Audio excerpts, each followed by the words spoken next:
Salut pe toți internauții mei. Cum vedeți la mine zem îi neau dacă v-ați putea v-ați arăta cum vedeți ninze la mine sine.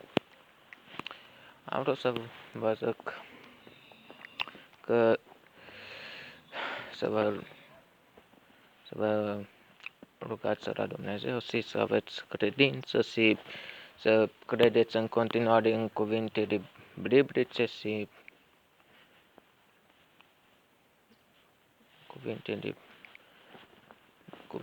biblice și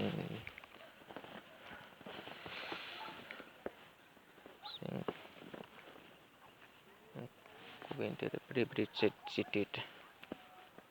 Atât am vrut să vă zic. Ne vedem data viitoare la un nou vlog, la noi postări, la noi subiecte pe YouTube. Vă pup, v-am salutat, pa!